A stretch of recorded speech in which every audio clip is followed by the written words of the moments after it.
अस्सलाम वालेकुम students, it's me Imran Abdullah your biology instructor.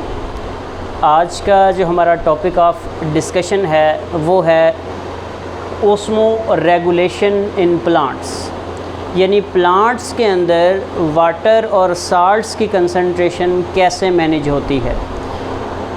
अब मुख्तलिफ जो है वो बेसिस के ऊपर हमने प्लांट्स को 3 कैटेगरीज़ के अंदर डिवाइड किया है, और इसमें जो सबसे ज़्यादा बेस है, जिसको बेस बनाते हुए हमने प्लांट्स को 3 कैटेगरीज़ में डिवाइड किया है, वो है वाटर अवेलेबिलिटी।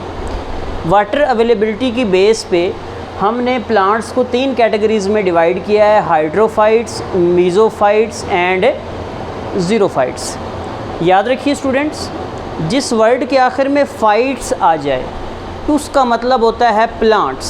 जैसा कि हाइड्रोफाइट्स, हाइड्रो मीन क्या होगा, वाटर, फाइट्स का मतलब क्या होगा, प्लांट्स, वाटर लविंग प्लांट्स, या आप कह सकते हैं the plants that are present in the water. Meso का मतलब होता है बिटवीन, सफिशिएंट, ठीक है।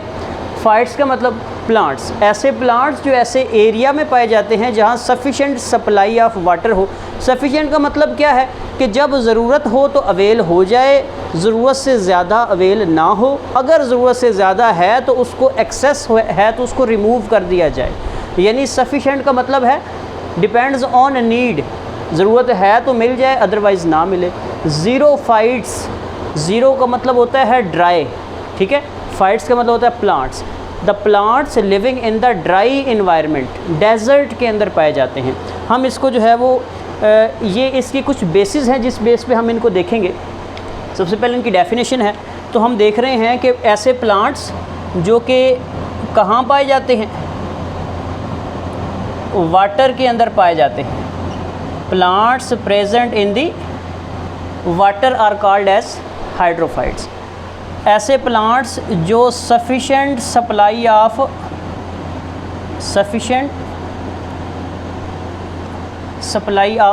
बल्कि सफिशेंट भी बेहतर है। अगर आप इसको डेफिनेशन में जाना चाहें तो आप इसमें लिख सकते हैं ऐसे प्लांट्स जो टेरेस्ट्रियल एनवायरनमेंट में पाए जाते हैं, ठीक है। और अगर इनकी बात करें, पानी वाले प्लांट्स को क्या कहते हैं, एक्वेटिक प्लांट्स, जो पानी में पाए जाए। एक्वेटिक प्लांट्स, टेरेस्ट्रियल प्लांट्स और डेजर्ट प्लांट्स। डेजर्ट कह सकते हैं या कह सकते हैं ड्राई इन्वायरमेंट, जो ड्राई इन्वायरमेंट के अंदर पाए जाएं। तो इनकी डेफिनेशन होगी, plants living in the water are called hydrophytes, living in the terrestrial environments are called mesophytes and xerophytes, the plants living in the dry environment. अब हमने देखना है कि इनके बाहर का इन्वायरमेंट कैसा होता है। डेफिनेटली ये एक्वेटिक इन्वायरमेंट में पाए जाते हैं, और याद रखें एक्वेटिक का मतलब वाटर, 2 तरह के पानी होते हैं। एक होता है फ्रेश वाटर जिसको हाइपोटोनिक कहते हैं, और एक होता है मैरीन वाटर जिसको हाइपरटोनिक कहते हैं। और याद रखिएगा, ये जो यहाँ पे बात कर रहा है ये फ्रेश वाटर की बात कर रहा है, यानी कि किसकी बात कर रहा है, हाइपोटोनिक की।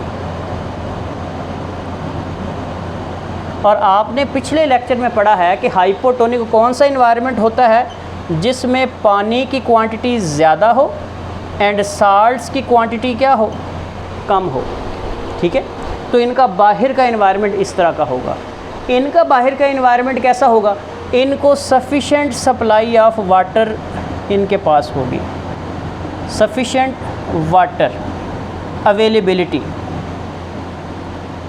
Sufficient water availability. सफिशेंट का मतलब मैंने बता दिया कि ज़रूरत होगी तो इनके पास पानी आ सकता है नीचे ज़मीन से। टेरेस्ट्रियल का मतलब होता है ज़मीनी, ज़मीन से ये पानी ले लेते हैं जब इनको ज़रूरत होती है, और जब ज़रूरत से ज़्यादा पानी हो जाता है तो ये ट्रांसपायर कर देते हैं, ठीक है। इसी तरह इनकी बात करें तो इनका जो इन्वायरमेंट है वो कौन सा इन्वायरमेंट होगा, वो ड्राई इन्वायरमेंट होगा, ड्राई या फिर डेजर्ट इन्वायरमेंट होगा। यानी शॉर्टेज ऑफ वाटर जहाँ पे होगी वहाँ पे ये मौजूद हो सकते हैं। अच्छा, बात करते हैं कि ये क्या स्ट्रेटजीज़ अपनाते हैं। इनको ख़तरा क्या होता है? इनको ख़तरा ये होता है कि पानी इनके बाहर ज़्यादा है, इनके अंदर पानी दाखिल हो सकता है। ठीक है, तो इनका डेंजर क्या है? हम कह सकते हैं एक्सेस वाटर एंट्री, पानी जो है वो इनके अंदर दाखिल हो सकता है, क्योंकि बाहर इन्वायरमेंट क्या है, हाइपोटोनिक, और उस इन्वायरमेंट में पानी क्या है, ज़्यादा है, तो बाहर से पानी इनके अंदर दाखिल हो सकता है। अब ये उसको मेंटेन कैसे करते हैं? ओस्मो रेगुलेटरी स्ट्रेटजी इनकी क्या है? ये रिमूव करते हैं एक्सेस वाटर को, दे रिमूव एक्सेस वाटर। अच्छा, इनका डेंजर क्या है? इनका डेंजर ये है कि ये डेंजर तो नहीं कह सकते आप, मतलब इनके अंदर अगर तो गर्मी ज़्यादा है तो पानी ट्रांसपायर हो सकता है। ठीक है, ये इनका ख़तरा है। तो ये फिर पानी को अकॉर्डिंग टू इन्वायरमेंट या according to availability of water ही अपने आप को क्या करते हैं, एडजस्ट कर लेते हैं। ठीक है, तो हम कह सकते हैं कि इनकी ओस्मो रेगुलेटरी स्ट्रेटजी क्या है? तो इनकी ओस्मो रेगुलेटरी स्ट्रेटजी है opening and closing of stomata. ठीक है, अगर पानी ज़्यादा है तो स्टोमेटा ओपन हो जाएंगे और स्टोमेटा के ज़रिए पानी क्या कर जाएगा, ट्रांसपायर कर जाएगा। और अगर पानी की क्वांटिटी कम है तो स्टोमेटा क्या हो जाएंगे, क्लोज़ हो जाएंगे और पानी इनके अंदर स्टोर हो जाएगा। डिपेंड्स ऑन कि इनको पानी कितना मौजूद है इनके पास। और अगर इनकी बात करें तो इनका डेंजर क्या है? इनका डेंजर है कि इनकी वाटर सप्लाई वो कम है। ठीक है, वाटर सप्लाई क्या है, कम है। और इनके पास जो ट्रांसपायरेशन है, ट्रांसपायरेशन वो इनकी ज़्यादा है। सॉरी, वाटर सप्लाई कम है, ट्रांसपिरेशन ज़्यादा हो जाती है। इनको फिर क्या करना पड़ता है, इन्होंने इसको एडजस्ट कैसे करते हैं?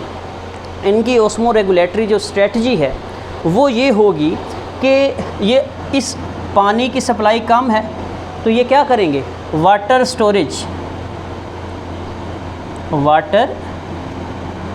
करेंगे। अब ट्रांसपिरेशन ज़्यादा हो रही है तो ये क्या करेंगे, अगेन वही पानी को अपनी बॉडी के अंदर क्या कर लेंगे, स्टोर कर लेंगे। तो ख़तरा क्या हुआ कि पानी की अवेलेबिलिटी कम है और उसकी ट्रांसपिरेशन क्या है, ज़्यादा है। और ये इन्होंने अपना ओस्मो रेगुलेट करने के लिए जो स्ट्रेटजी अपनाई वो क्या है कि ये पानी को स्टोर कर रहे हैं। ठीक है, लेकिन मोस्ट इम्पोर्टेंट चीज़ जो एडेप्टेशन है कि ये कैसे अडॉप्ट करते हैं। ये तो स्ट्रेटजीज़ हो गई ना इनकी, बट प्रोसीजर क्या है? तो सबसे पहले हम आते हैं हाइड्रोफाइट्स की तरफ। डेफिनेटली इनके पास पानी क्या है, ज़्यादा है, तो इन्होंने पानी को क्या करना है, एक्सेस अमाउंट में पानी रिमूव करना है। रिमूव पानी कहाँ से होता है, पत्तों से होता है। पत्तों में कहाँ से होता है, स्टोमेटा के ज़रिए होता है। अब जितने नंबर ऑफ़ स्टोमेटा ज़्यादा होंगे उतना पानी ज़्यादा ट्रांसपायर होगा, उतना ज़्यादा पानी बाहर निकलेगा। अब नंबर ऑफ़ स्टोमेटा कब ज़्यादा होंगे, जब पत्ते का साइज़ क्या होगा, पत्ते का लीफ ब्लेड काफ़ी वाइड होगा, उसका डायामीटर ज़्यादा होगा, उसका सरफेस एरिया ज़्यादा होगा।